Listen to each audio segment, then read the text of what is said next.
la última clase, ¿verdad? Vamos a ver los puntos de conexión. ¿Cómo está, Lee? Buenas tardes. Buenas tardes, jóvenes. Después del domingo de elecciones, ¿verdad? Vamos a retomar ya nuestro ritmo, a ver cómo se suscitan las situaciones aquí en Guatemala, ¿verdad? No se mira nada seguro todavía. Y vamos a ver con ustedes, como estudiantes de Derecho, se dan cuenta cómo pueden retorcerse las leyes, ¿verdad? Por uno u otro lado. Pero lo más importante es la ética de las personas que aplican la ley. Yo hace poco estuve en un caso donde se involucra al propietario del bien cuando arrienda, ¿no? Y el inquilino suscribe, fíjese, suscribe un convenio de deuda, porque no ha pagado el agua, no ha pagado. ¿No? Entonces, para que no le corten, se logra un convenio de pago con una, sí, con Empower, pero no le avisan al propietario, ni le notifican.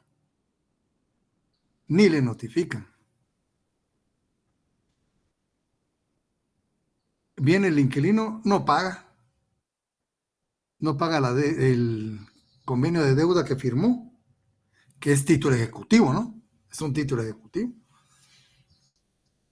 Pero no le cortan el servicio. Y acumula. Viene el inquilino, se va y deja una deuda de 25,000 quetzales en agua. ¿A quién le toca pagar? Al propietario, que ni lo supo, ni lo autorizó. Esa es extorsión, pues, porque él sí tiene, ¿verdad? Si le afecta en su bien. Es un título ejecutivo. Y fíjense, el propietario no manifestó la voluntad de ser fiador, solidario y mancomunado del inquilino, por un lado. ¿Verdad?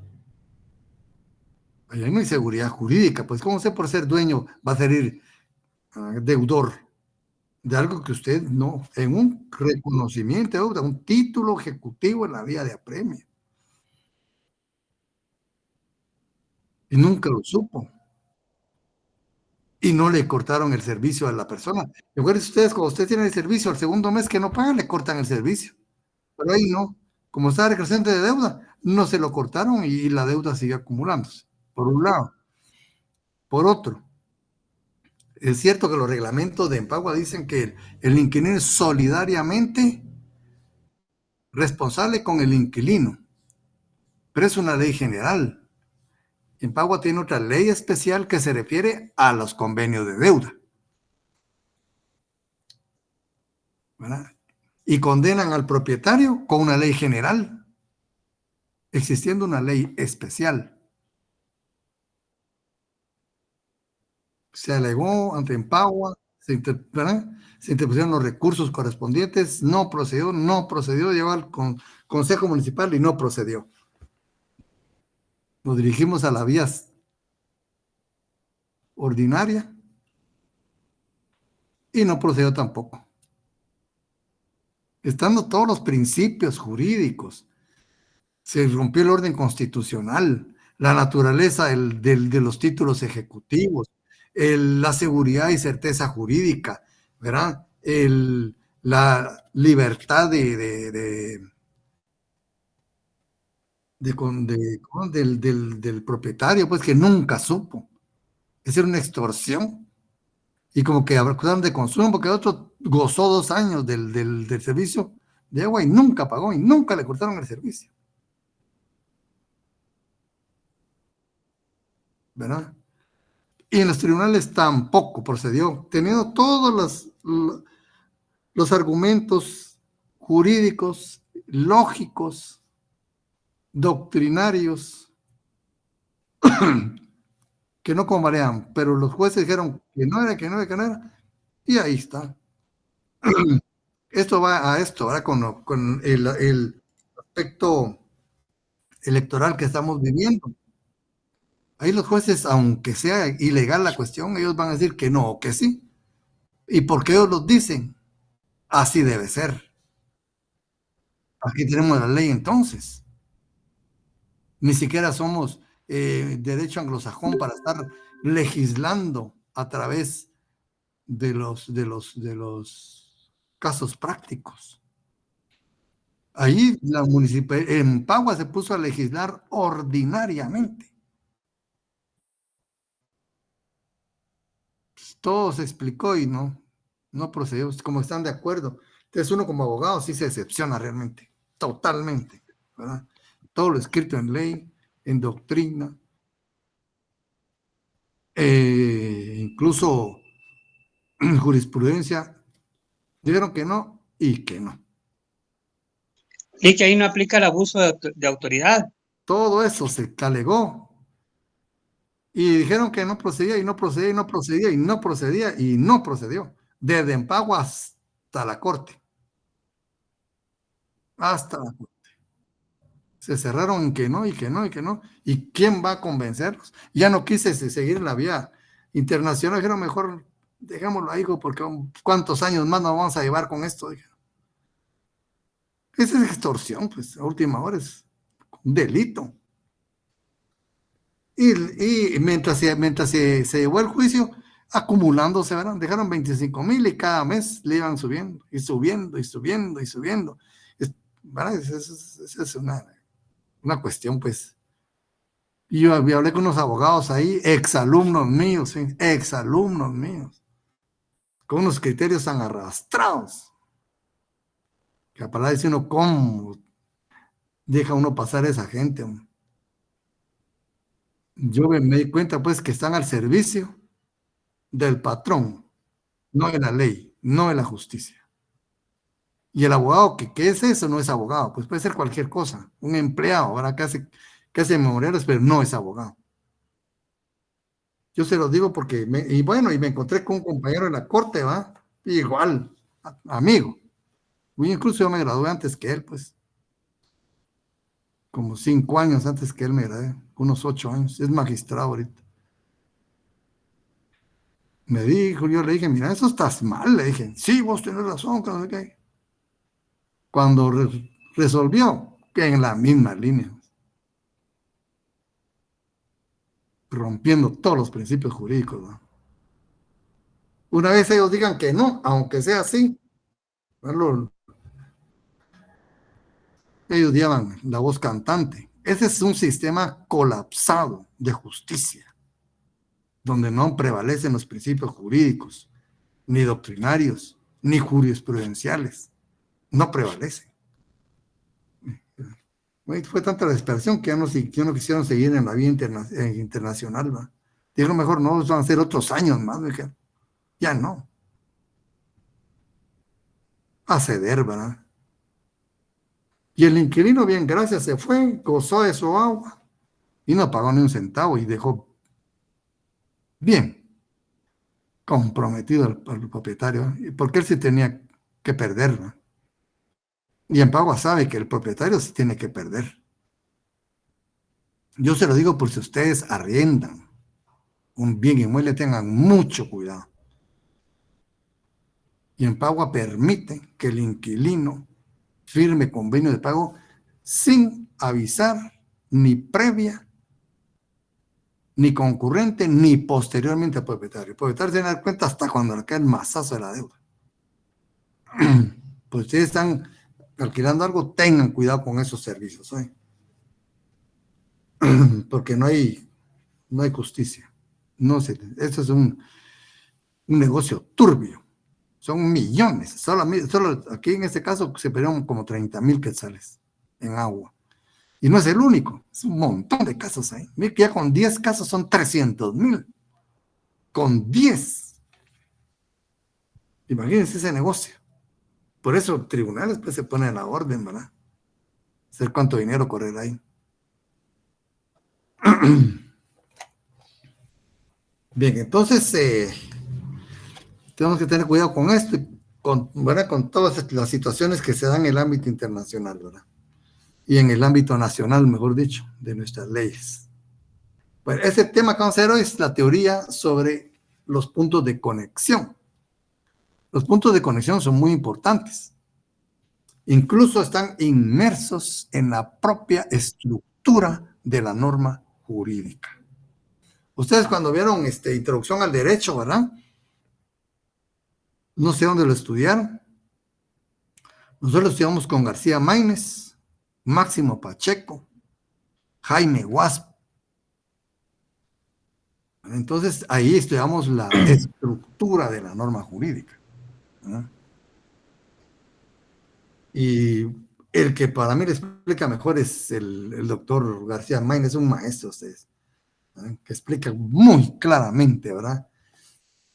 Entonces el doctor Lario nos dice, en el derecho internacional privado, según los autores, lo que existe es una pluralidad de sistemas jurídicos, dentro de los cuales se encuentran enmarcadas relaciones jurídicas, ¿verdad? En todos los sistemas jurídicos hay relaciones jurídicas, en cada sistema jurídico, ¿verdad? Por, no podemos hablar estrictamente de conflicto, ¿verdad? O problemas, porque no puede haber pues un conflicto de soberanías, ¿verdad? Aquí es una situación de hecho y de derecho que se plantea en un momento determinado y sobre todo en un espacio determinado relacionado con la vigencia espacial de los sistemas jurídicos. Eso ya lo vimos, ¿verdad? Entonces el trabajo del jurista, dice, es elegir el sistema jurídico adecuado. Ese es el meollo del asunto en nuestro curso, ¿verdad?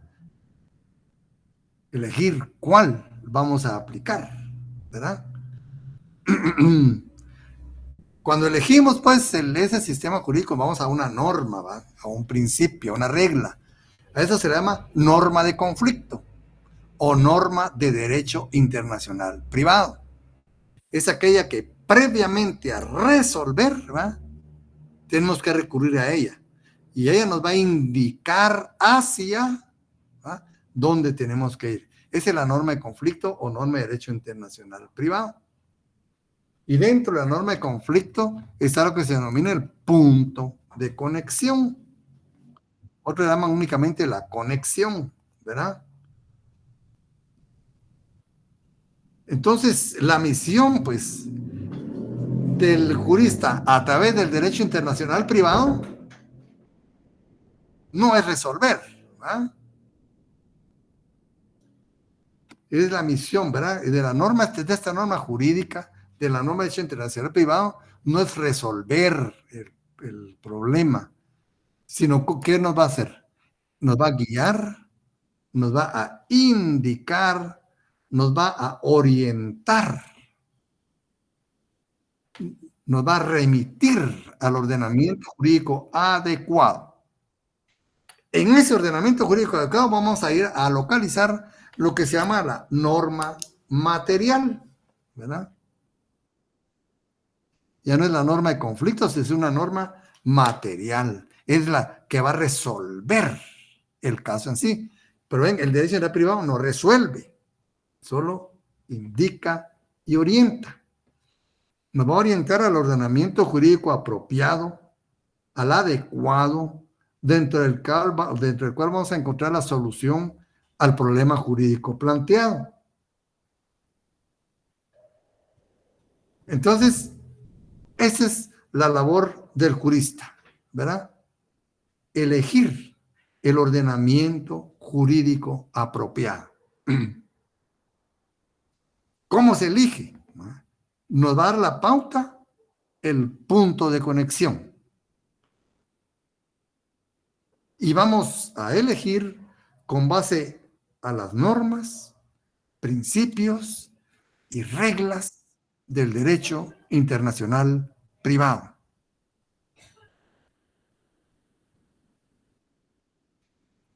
Dice aquí, concepto de la norma de conflicto. Podemos describir la norma de conflicto como una disposición interna que tiene por objeto remitir al ordenamiento jurídico dentro del cual se enmarca la cuestión o relación jurídica que se pretende solucionar. La norma de conflicto es un indicador, es una guía que nos lleva a un fin buscado. Por ejemplo,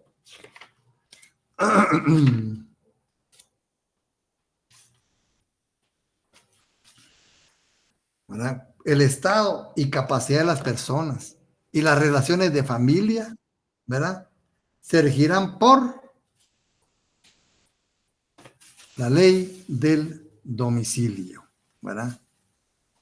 Esa es una norma de derecho internacional privado. Nos está remitiendo el estado y capacidad de las personas y las relaciones de familia se rigen por las leyes del domicilio. Como ven, no está resolviendo. Usted no resuelve. Está indicando. ¿Verdad? Y esto es importante. Cuando analizamos, lástima que ahora no estamos así presencialmente, ¿verdad? Para hacer nuestro esquema de la estructura de la norma jurídica. Pues ustedes ya conocen la estructura de la norma jurídica, ¿verdad? Un supuesto o hipótesis, ¿verdad? Jurídica o hecho jurídico,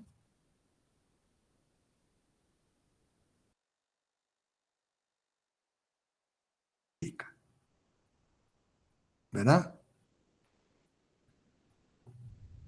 En la norma jurídica, en general,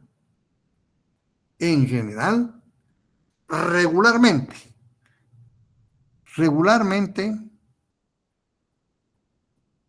la consecuencia jurídica está representada por, ¿no?, derechos subjetivos y deberes jurídicos. El reconocimiento de derechos subjetivos y la imposición de deberes jurídicos. Pero en la norma de derecho internacional privado, ¿no?, ¿cuál va a ser la consecuencia? Esa es una diferencia fundamental. La consecuencia en la norma de conflicto o norma de derecho internacional privado es indicar, señalar, guiar. Como ven, la norma de derecho internacional privado no reconoce derechos subjetivos ni impone deberes jurídicos.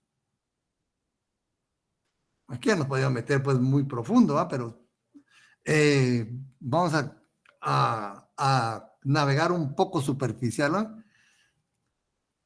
Porque, ¿verdad? Impone la norma de jurídica, ¿verdad? Reconoce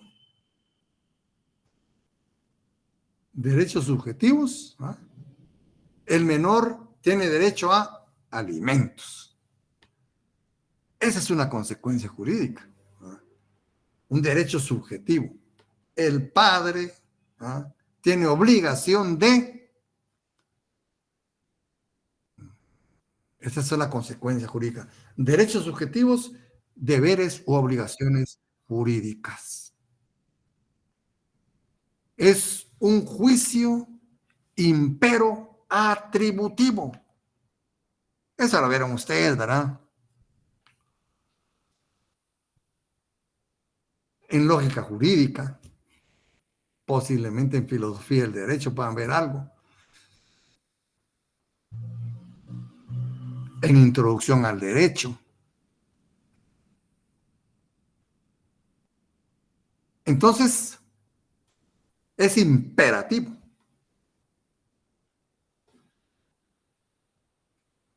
porque impone, reconoce derechos, ¿verdad?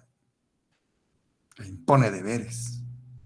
Pero la norma de derecho internacional privado o norma de conflicto no es un juicio impero atributivo. Es un juicio impero indicativo. Impero indicativo. ¿Por qué?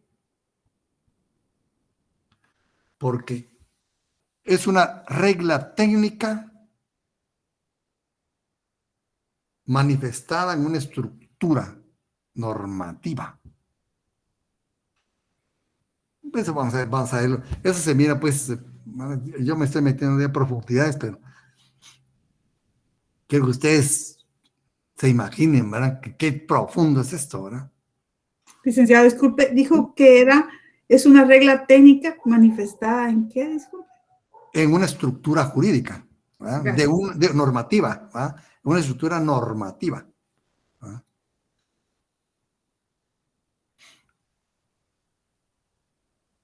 Ustedes ven, es una norma jurídica en sí, ¿verdad? Pero en su naturaleza, su esencia es una regla técnica. ¿Y por qué es obligatoria? Porque es necesaria.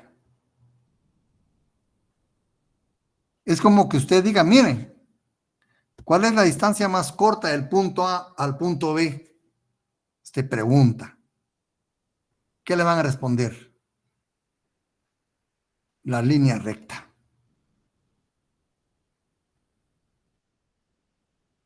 Es obligatoria, ¿por qué? Por necesaria. No hay otra forma, ¿verdad?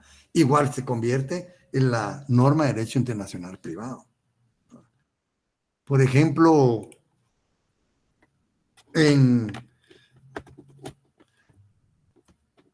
el artículo 67 del Código de Derecho Internacional Privado, dice, se sujetarán a la ley personal del alimentado el concepto legal de los alimentos, el orden de su prestación, la manera de suministrarlos, la extensión de ese derecho. Es una norma jurídica, ¿verdad?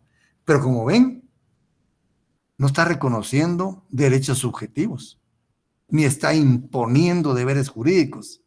Está diciendo, si usted quiere saber, ¿verdad?, en qué orden debe prestar los alimentos el señor X, que es de tal nacionalidad, en tal lugar, ¿verdad?, que tiene que alimentar al menor de tal nacionalidad en tal lugar, sujétese a la ley personal del alimentado. Nada más, ¿verdad? Otra cosa cuando la ley... ¿Sí? Sí, Robinson. Sí, Robinson. Gracias, mucho gusto, Lick, de saludarle y a las compañeras y compañeros también.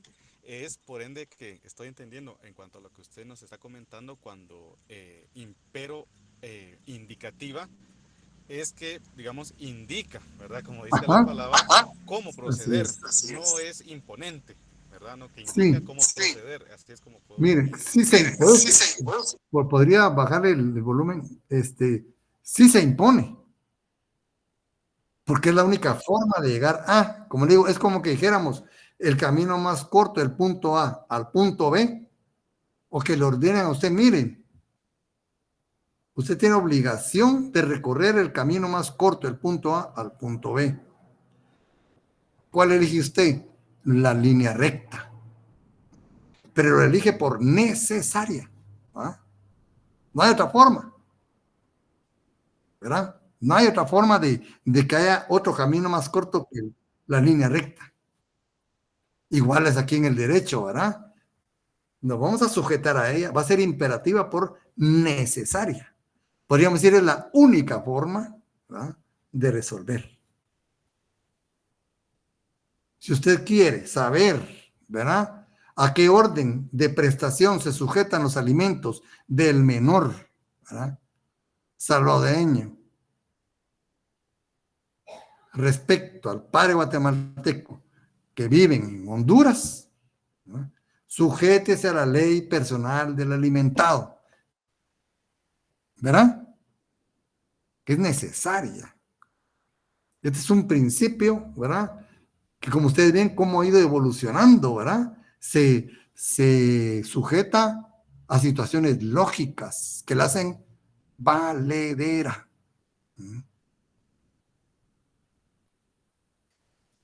Excelente, Lick. Creo que también en cuanto al derecho nacional es por ende que se le dice que es impero atributiva.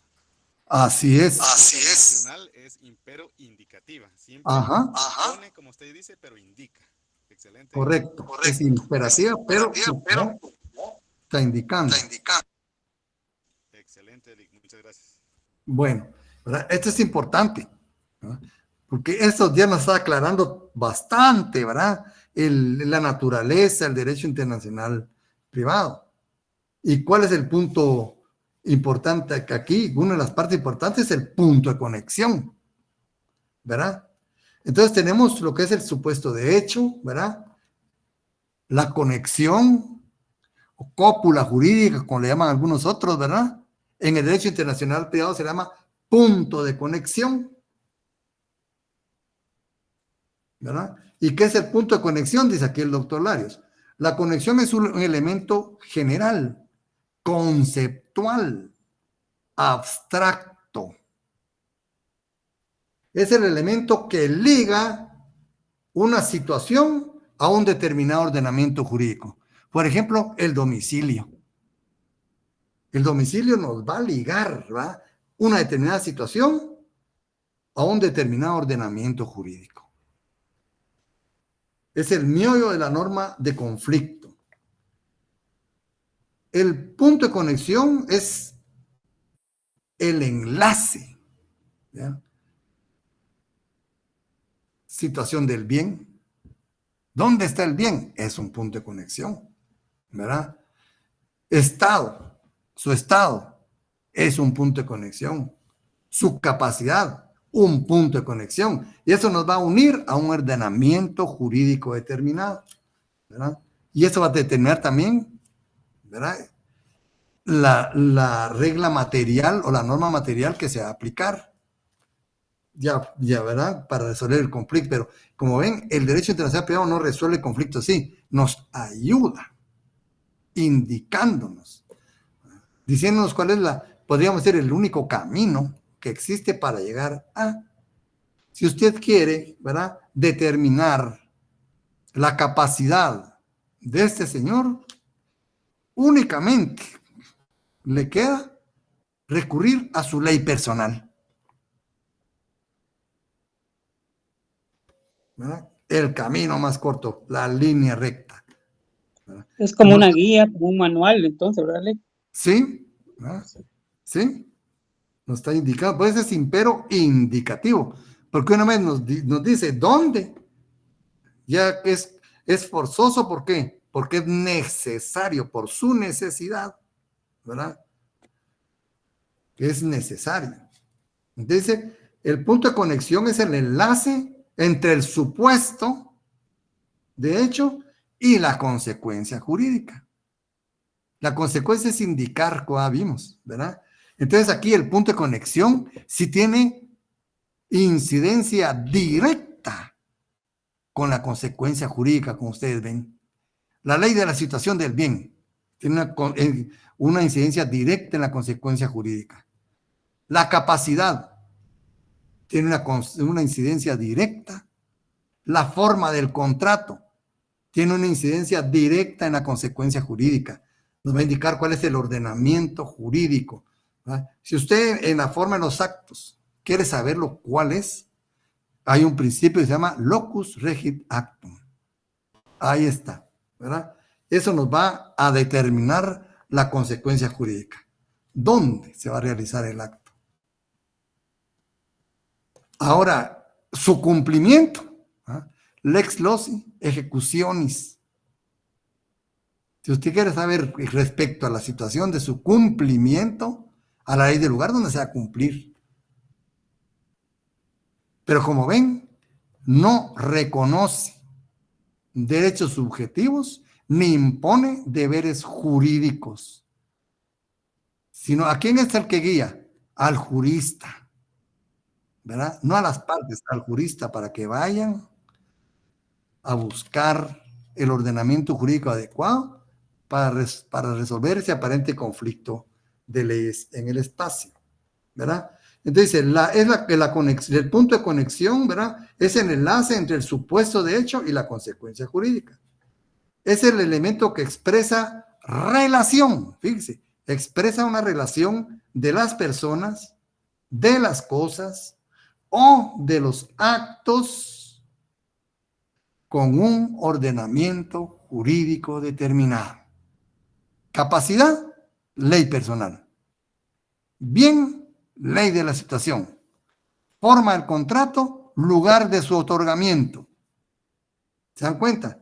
Punto de conexión nos va a relacionar con un ordenamiento jurídico determinado. De aquí dice el doctor, es un elemento técnico, tiene mucha razón, ¿verdad? Convierte el elemento extranjero en un factor normativo. Miren qué interesante. Convierte el elemento extranjero, ¿verdad?, en un factor normativo. Es una expresión técnica de una realidad social. Muy interesante, ¿verdad? Este es el...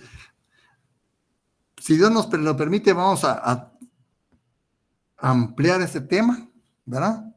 Ahorita estamos diciendo los puntos básicos, ¿verdad? Medulares. Aquí se empieza a estudiar de lo que es el juicio, ¿verdad? Juicios enunciativos. ¿Se acuerdan ustedes? ¿Verdad? Y todas estas cuestiones, la norma imperativa, la norma, ¿verdad?, y los juicios imperativos, los juicios incondicionales. Aquí estamos en lógica jurídica, como ustedes ven. Entonces dice, los puntos de conexión pueden presentar diferentes formas. Y aquí esto nos va a ampliar más el tema. Según Miaja de la Muela, pueden clasificarse así. Personales. ¿Cuáles pueden ser los puntos de conexión? La nacionalidad. Es un punto de conexión. Nos va a relacionar con un ordenamiento jurídico determinado, ¿verdad? El domicilio. La residencia habitual. Pero también hay puntos de conexión reales. El lugar de la situación del bien, mueble o inmueble.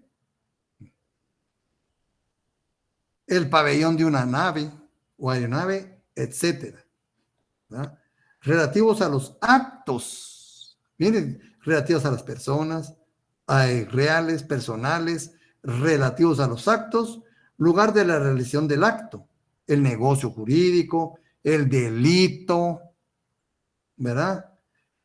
La creación de la institución jurídica, ese es relativo a los actos. Miren, tantos actos que pueden haber. También el lugar donde se cumple una obligación puede ser en diferente país. Puede ser que alguien se case en Guatemala y con el tiempo se traslada a otro país y mueran en otro país. ¿Qué pasa con ese matrimonio? Este es un elemento real también, el lugar, ¿verdad?, donde se cumple una obligación. Lugar de la tramitación de un proceso.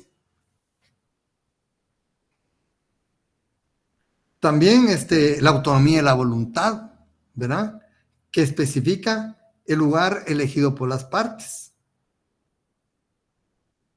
Pero también hay otro autor, se llama Carrillo Salcedo, que los divide en únicas y múltiples. Los puntos de conexión, ¿ves? Únicos y múltiples. El único se refiere a un solo punto de conexión, el domicilio, por ejemplo. Y múltiple se refiere a varios puntos de conexión. Dice, la ley aplicable es la ley interna del Estado en cuyo territorio ocurrió el hecho dañoso. Si este Estado, además, fíjense aquí, el estado de la residencia habitual de la persona, el estado del establecimiento principal, así, ¿verdad? Es múltiple. Pueden haber mudables e inmutables, principales y subsidiarias, eso lo van a ver ustedes en su libro, alternativos, acumulativos. ¿Se dan cuenta? Los puntos de conexión pues son bastante amplios y como ven, nos va a remitir en la consecuencia jurídica, nos va a remitir a un ordenamiento jurídico determinado porque incide en la consecuencia jurídica.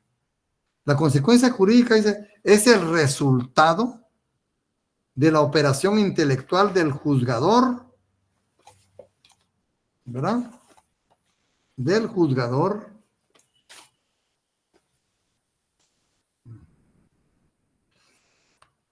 es el resultado de la operación intelectual del juzgador al tomar el supuesto jurídico o hipótesis jurídica y la conexión.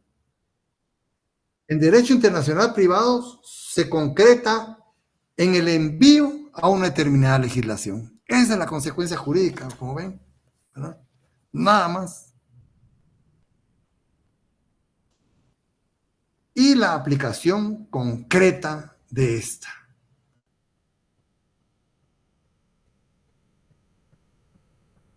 Aquí estamos en la estructura, ¿no?, de la norma jurídica, ¿verdad?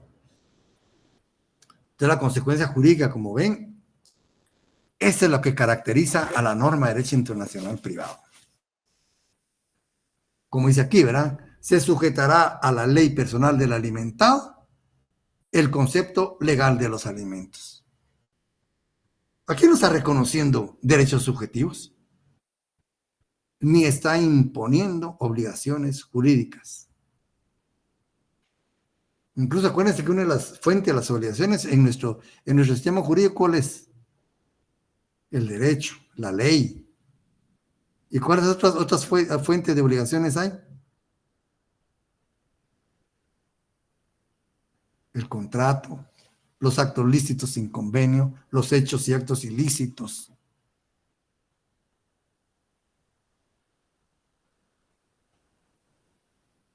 Ya están llegando a su privado, jóvenes. Esto tienen que tenerlo ya bien conocido, ¿verdad? Entonces, vemos aquí pues que si hay incidencia, ¿verdad?, del punto de conexión en la consecuencia jurídica. Regularmente, esto vamos a analizar, se puede analizar más profundamente, pero regularmente en la norma jurídica en general, ¿verdad?, esta cópula jurídica va incluso a veces inmersa dentro de la propia consecuencia. ¿Sí? Pues sería una explicación pues más amplia. Solo se lo digo para que hagan esa diferencia. Mientras que en la norma de derecho internacional privado, el punto de conexión va aparte. El punto de conexión es una parte individual de la estructura de la norma jurídica que incide en la consecuencia. Es una diferencia muy, muy interesante, ¿verdad? Por eso les decía yo, es un juicio impero indicativo, no impero atributivo, ¿verdad? En cambio, la norma jurídica en general es impero atributivo. Entonces, en los puntos de conexión se encuentra la clave de la estructura y funcionamiento de la norma de conflicto. Los fundamentos formales y materiales en que reposa el catálogo de puntos y medios de conexión son la personalidad y la territorialidad, ¿verdad? Las leyes aquellas personales y las leyes territoriales, ¿no? La autonomía de la voluntad no puede estar en contradicción con los puntos de conexión, ¿verdad? Al contrario, viene a completarla. ¿Por qué? Porque a través de usted de la voluntad no puede legislar, pues. Puede dinamizar la ley, ¿verdad?, pero no puede legislar.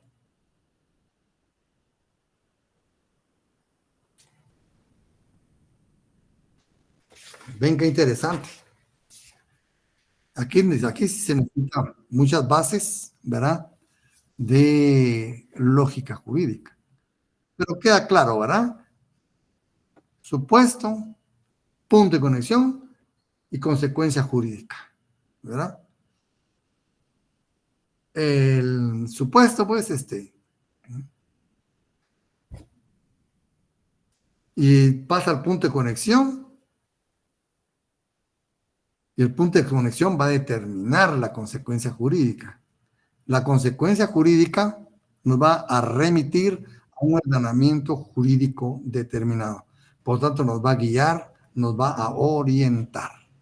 Licenciado, disculpe, en el ejemplo que usted puso del artículo 67, el punto de conexión sería lo de dar alimentos. El Porque concepto, sí, los alimentos, ¿verdad? Y la, ¿sí? Y el supuesto sería que lo manda a la ley personal. A la ley personal del alimentado. Gracias. Bueno.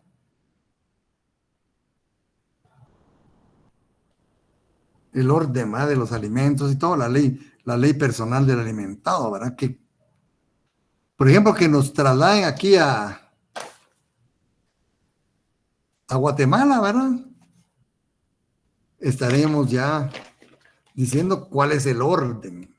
Pues es la ley material. Ya no es la norma de conflicto. La norma de conflicto es esta, ¿verdad? O lo que dice nuestra ley, ¿verdad? Los bienes se rigen de acuerdo a la ley del lugar de su ubicación. Nada más, ¿verdad? Nada más.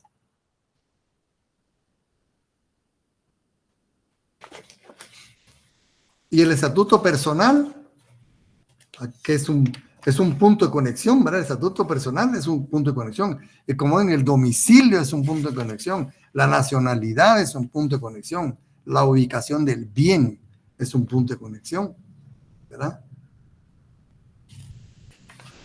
Entonces el estatuto personal, pues, ¿qué integra el estatuto personal? ¿O cómo está integrado el estatuto personal? Regresamos, ya nos salimos de lógica jurídica y nos vamos a civil. 1. El estatuto personal, ¿verdad? ¿Cómo se integra el estatuto personal? Con el Estado y la capacidad, ¿verdad? El Estado es cualitativo. Cualitativo. La capacidad es una aptitud. Bueno, que hay diferencia entre el Estado y la capacidad. Uno es cualitativo y el otro es una aptitud. ¿Qué es el estado de una persona? Dice, el conjunto de cualidades que constituyen la individualidad jurídica de una persona, ¿verdad? O bien, la posición jurídica que una persona ocupa en la sociedad.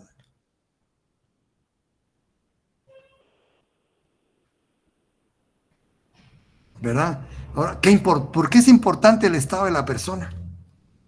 ¿Por qué creen ustedes que es importante el estado de la persona?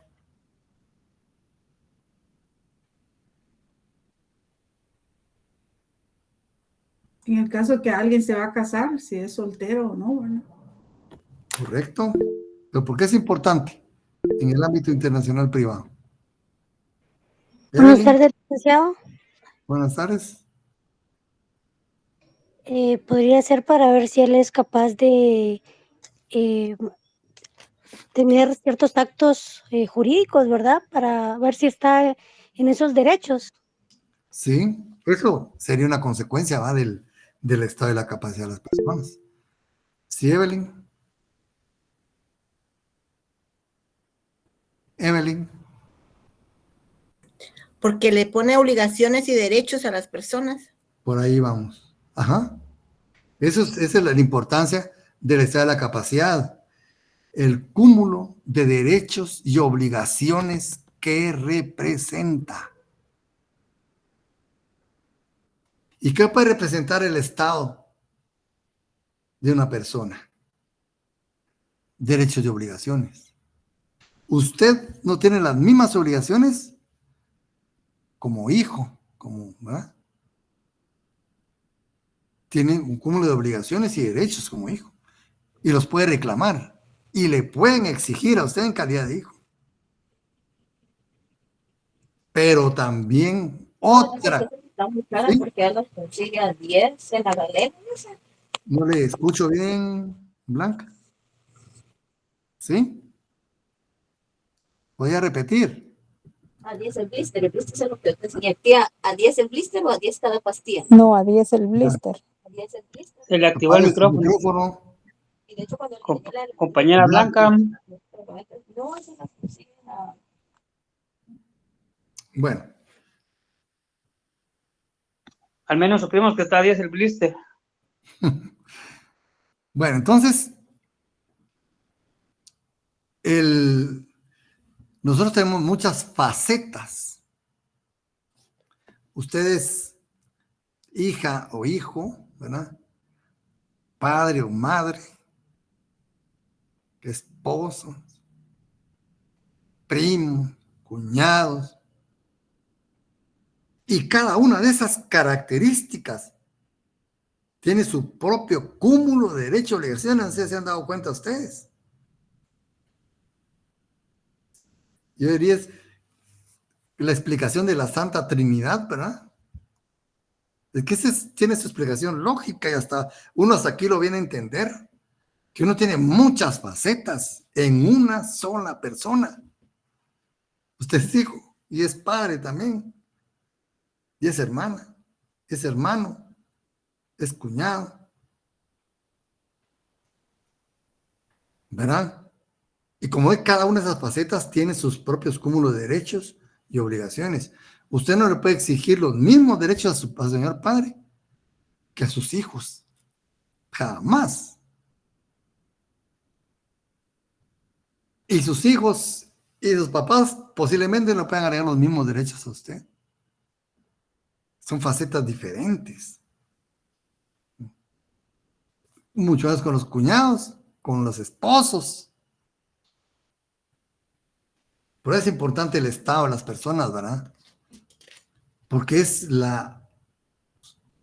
el conjunto de cualidades que constituyen su individualidad. Mujer, hija, madre, esposa o hijo, padre, ¿no? Esposo. Cada uno tiene sus propios cúmulos, ¿verdad? De derechos y obligaciones. Entonces, en el derecho internacional privado, cada una de estas facetas también, ¿verdad? Va provocando sus propias consecuencias. Y esas consecuencias, ¿qué van a hacer? Influir como punto de conexión en esa consecuencia jurídica, ¿verdad? Entonces, la posición la determinamos por medio de una serie de elementos y cualidades. Por eso digo que el Estado es cualitativo, ¿verdad? Son cualidades según se reconozcan estas cualidades o elementos. La ley les impone obligaciones. Ustedes como hijo no tienen los mismos derechos y obligaciones que como padre. Jamás. Miren, ustedes pónganse en lugar de hijo. Tienen derechos y obligaciones. Ahora pónganse en su lugar de padres. Completamente diferente. Por eso el Estado es importante, por el cúmulo de derechos y obligaciones que cada situación representa. Y volvemos al inicio, ¿verdad? No se pueden establecer reglas generales en el derecho internacional privado. Hay que ver cada situación en particular, ¿verdad?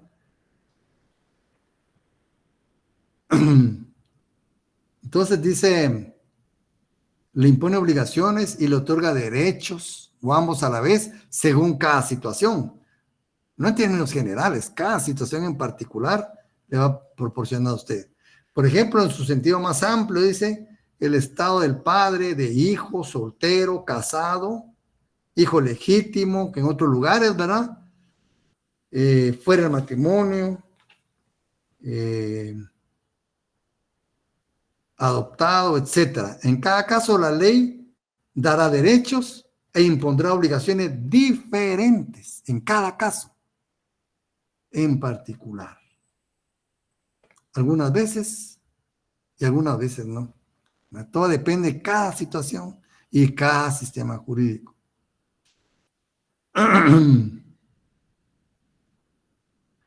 Son todas esas posiciones jurídicas, dice, de la persona dentro de un ordenamiento jurídico determinado. ¿Cuántas posiciones jurídicas tenemos nosotros? Como alumnos, como catedráticos, trabajadores, si soy jefe, si no soy jefe. Todo esto nos va a traer consecuencias, ¿verdad?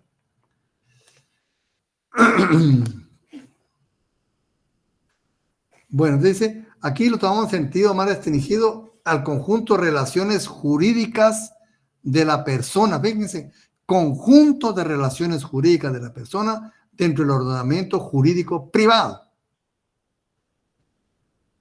Y en ese sentido, decimos que es un atributo, pues es una cualidad, ¿verdad? Un atributo de la persona que nace, se modifica, desaparece, se puede recobrar, es dinámico, ¿verdad? El estado civil, tal y como lo entendemos aquí, tiene las siguientes características. Intransmisible, cada uno de nosotros cuenta porque atiende a la persona directamente. Irrenunciable, tenemos que tener algún estado civil sí o sí, ¿verdad? No susceptible de transacción e imprescriptible. Siempre tendremos un estado civil. Pero también cuenta como el estatuto personal la capacidad. Ya la capacidad no va a ser una cualidad. ¿Qué va a ser? Una aptitud. No actitud, aptitud con P de papá. Dice, es el grado de aptitud de las personas para ser titulares de relaciones de derecho. Aquí no vamos a ver profundamente lo que es la capacidad, pues se supone que ustedes ya la estudiaron, ¿verdad? Este es solo un repaso y sacando los elementos importantes para nuestro curso, ¿verdad? El grado de aptitud de las personas para ser titulares de relaciones de derecho o para ejercer por sí o por otro el carácter de titular activo o pasivo de relaciones de derecho. Pues se llama aptitud, ¿verdad? Los autores distinguen entre capacidad civil, política, etcétera. Pero dice, todas la consideran como un atributo de la persona humana. Llegando a considerar la capacidad como regla general y la incapacidad como una excepción. En este orden internacional privado, ¿qué ley rige la capacidad de las personas? El estado de la capacidad, podemos decir, de las personas. ¿Qué ley?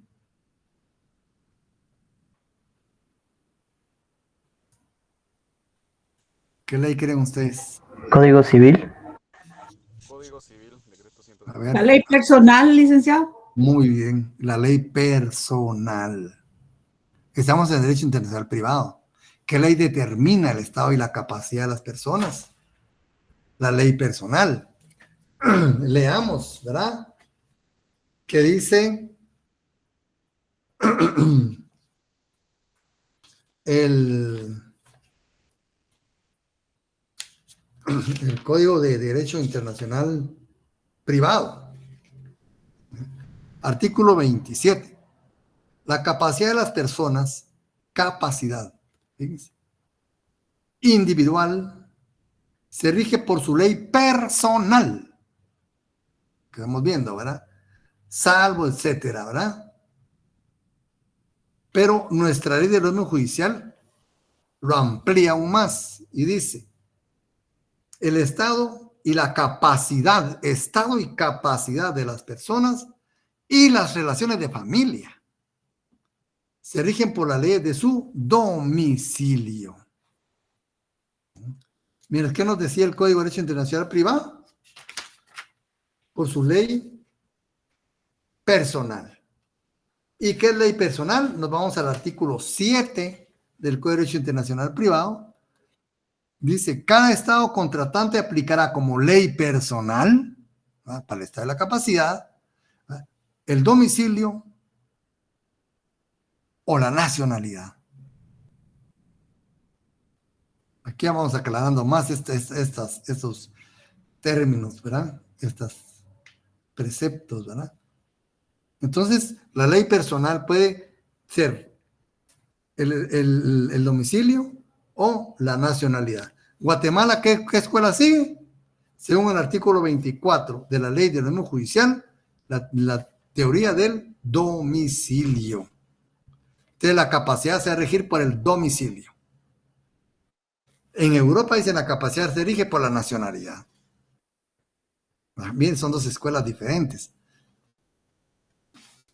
Y así ese es la ley, las leyes personales, ¿verdad?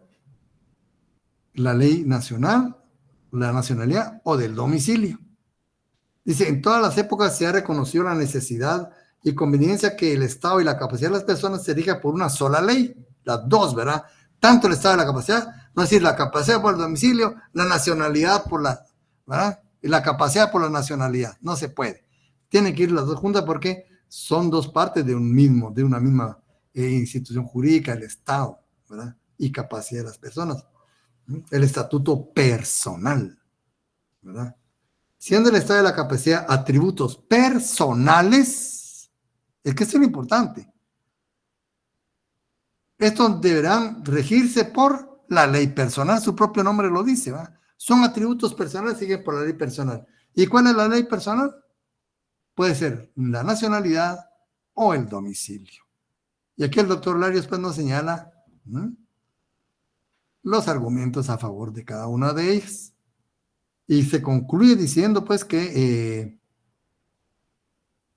Guatemala pues aplica la ley como ley personal, la ley del domicilio, tanto en su artículo 24 como en su artículo 26, los derechos adquiridos, dice, el estado y capacidad de la persona individual extranjera adquiridos conforme a su ley personal,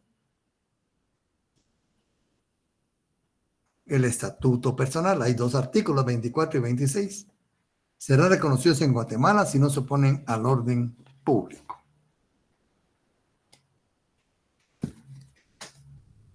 No es nada complicado, ¿verdad ustedes? Esto es de leerlo y ver con juicio lógico, ¿verdad?